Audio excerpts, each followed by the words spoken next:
Hi everyone, आज के एक नई वीडियो में आप सभी का हार्दिक हार्दिक स्वागत है। फ्रेंड्स, आज हम यहाँ पर बात करेंगे डेंगू सिम्टम्स के बारे में कि अगर मान लो किसी व्यक्ति के यहाँ पर अगर डेंगू हो जाता है, डेंगू बुखार हो जाता है, तो उसके अंदर क्या क्या यहाँ पर सिम्टम्स दिखाई देते हैं उस व्यक्ति को यहाँ पर। तो ओनली फॉर डेंगू सिम्टम्स के बारे में आज हम यहाँ पर बात करेंगे। तो फ्रेंड्स, मैं फार्मासिस्ट ओम प्रकाश कुमावत, आज हम यहाँ पर बात कर रहे हैं डेंगू सिम्टम्स के बारे में। तो फ्रेंड्स, सबसे पहले हम यहाँ पर बात करते हैं कि ये डेंगू होता कैसे है। देखिए फ्रेंड्स, एक मच्छर होता है जिसका नाम है एडिज मच्छर। ये साफ़ सुथरे पानी के अंदर रहता है और साफ़ सुथरे पानी के अंदर ही ये रहता है और साफ़ सुथरी जगह के अंदर ही व्यक्ति को ये काटता है।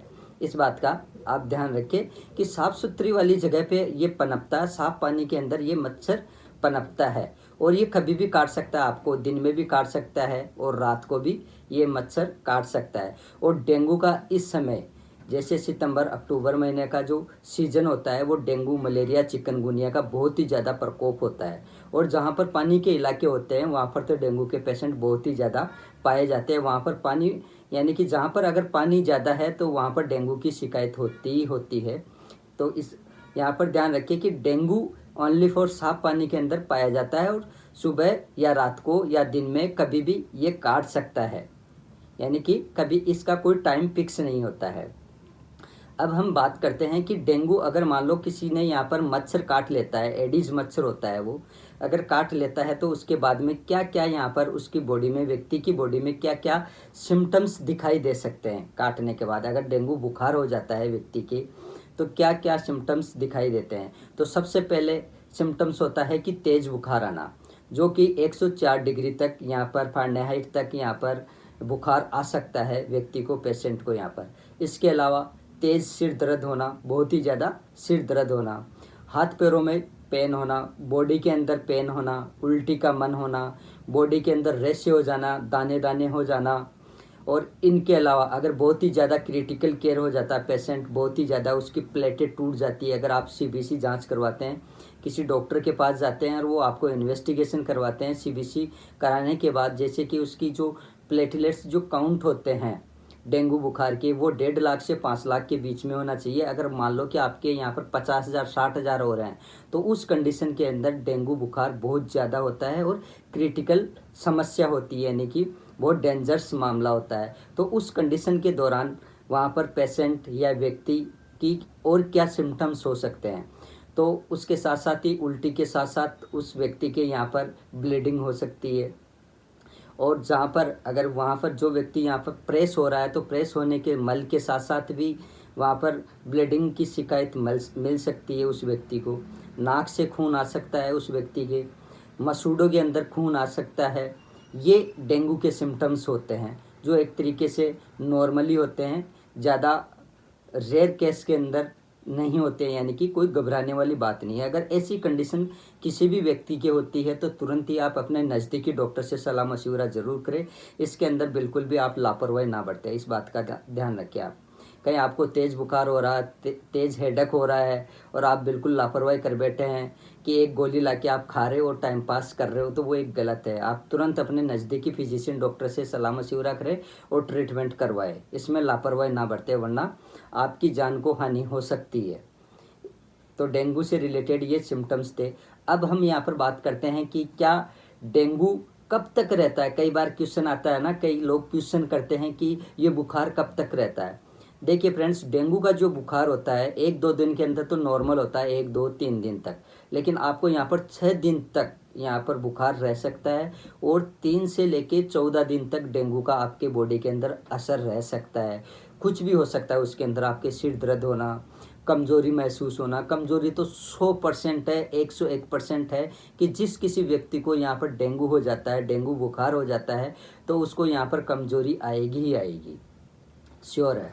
अब बात करते हैं कि जैसे ही प्लेटलेट्स काउंट कम हो जाते हैं, बिल्कुल 50,000 आ जाए, 40,000 आ जाए या 60,000 आ जाए या 1 लाख रह जाए या 1,30,000 हो जाए या 1,40,000 हो जाए, तो उनको कवर करने में कितना टाइम लगता है।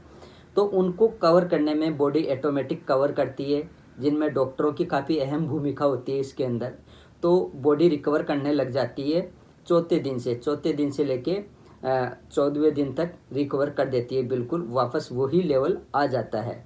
अगर आप अपने नज़दीकी डॉक्टर से सलाह मशवरा करके टाइम से अगर आप ट्रीटमेंट ले लेते हैं डेंगू फीवर का, तो आप ज़्यादा उलझोगे नहीं, यानी कि ज़्यादा समस्या के अंदर नहीं जाओगे और कम मेडिसिन्स के अंदर ही आपका यहाँ पर काम हो जाएगा।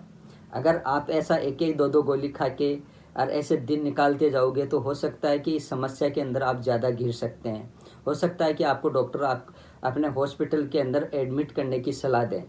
अगर ज़्यादा ही क्रिटिकल केयर समस्या हो जाती है तो डॉक्टर यहाँ पर भर्ती भी करते हैं और भर्ती करके ट्रीटमेंट चलाते हैं। 2 से 7 दिन तक ट्रीटमेंट चलता है डॉक्टरों का, और डॉक्टर फिर पेशेंट की कंडीशन देख के फिर बाद में ही डिस्चार्ज करते हैं, ऐसे नहीं है। और जो भी ट्रीटमेंट चलता है वो पेशेंट की कंडीशन के अकॉर्डिंग चलता है, ऐसे नहीं चलता है कि आपको यहाँ पर अगर तेज़ बुखार आ रहा है तो IV पैरासीटामोल इन्फ्यूज़न दे दिया, तो ऐसा कुछ नहीं है। वो आपकी प्रेजेंट टाइम की जो कंडीशन होती है वो देख के डॉक्टर यहाँ पर रिकमेंड करते हैं कि इस पेशेंट के ये मेडिसिन लगेगी। तो यहाँ पर जो प्लेटलेट्स बनती है वो 4 दिन से लेके यानी कि 7 दिन के अंदर तो रिकवर कर देती है बॉडी, लेकिन 14 दिन लग ही जाते हैं यहाँ पर। तो ध्यान रखें कि अगर ऐसी किसी के यहाँ पर सिम्टम्स दिखते हैं तो वो डेंगू के सिम्टम्स हैं। इसके अंदर नज़रअंदाज ना करें, लापरवाही ना करें, तुरंत अपने नज़दीकी हॉस्पिटल जाके इन्वेस्टिगेशन करवाएं और पता करें कि ये डेंगू तो नहीं है। लेकिन जो मैंने यहाँ पर सिम्टम्स बताए हैं आपको डेंगू के, ये अगर आपकी बॉडी के अंदर आ रहे हैं तो 101% है कि आपके डेंगू है, श्योर है। तो इसमें आप बिल्कुल भी लापरवाही ना बरतें, तुरंत ही आप अपने नज़दीकी डॉक्टर्स के पास जाके और ट्रीटमेंट करवाएं। और इस दौरान आपको डॉक्टर यह सलाह देते हैं खाने पीने की। अगर ये सिम्टम्स हो जाते हैं डेंगू के तो यहाँ पर डॉक्टर खाने पीने के लिए ओनली फॉर लिक्विड रिकमेंड करेंगे कि जितना हो सके आप लिक्विड ले, जैसे नारियल पानी है, कीवी फल है, दूध ले। दूध अगर आप बकरी का लेते हैं इसके अंदर तो सबसे बेस्ट है, बहुत ज़्यादा जल्दी रिकवर होने के चांस होते हैं बकरी का दूध पीने में। यानी कि इतनी ताकत होती है कि वो 2 दिन के अंदर ठीक कर सकता है बकरी का दूध डेंगू पेशेंट को, यहाँ पर डेंगू मरीज को। यानी कि नारियल पानी, कीवी फल हो गया, बकरी का दूध हो गया। अगर बकरी का दूध नहीं मिलता है तो नॉर्मल गाय भैंस का दूध भी आप ले सकते हैं, कोई दिक्कत वाली बात नहीं है। दलिया है, खिचड़ी है, ये चीज़ें लेते रहे, दाल का पानी है। यानी कि जितना आप लिक्विड डाइट लोगे उतना ही आप जल्दी रिकवर होंगे डेंगू के अंदर, इस बात का ध्यान रखें। तो फ्रेंड्स, ये थे डेंगू सिम्टम्स के बारे में। मैंने यहाँ पर पूरी डिटेल से आपको यहाँ पर शेयर कर दिया है। फिर भी अगर आपके मन में कोई शंका है, कोई क्वेश्चंस है, तो मेरे को आप कमेंट बॉक्स में कमेंट ज़रूर करें। और किसी भी बीमारी के बारे में, किसी भी डिजीज़ के बारे में, किसी भी मेडिसिन से रिलेटेड अगर कोई इन्फॉर्मेशन चाहिए तो आप मेरे को कमेंट बॉक्स में कमेंट ज़रूर करें, मैं आपको जवाब छोड़ दूंगा इन सभी के बारे में। और फ्रेंड्स, आप सभी से एक ही रिक्वेस्ट है कि इस वीडियो को आप ज़्यादा से ज़्यादा शेयर करें, क्योंकि अभी डेंगू का सीज़न चल रहा है, डेंगू बुखार घर घर के अंदर फैल रहा है। तो इस वीडियो को आप ज़्यादा से ज़्यादा शेयर करें ताकि लोग बच सके इस बीमारी से। तो फ्रेंड्स, आज के लिए इतना ही, मिलते हैं नेक्स्ट वीडियो में। तब तक के लिए बाय बाय, जय हिंद, जय भारत, वंदे मातरम।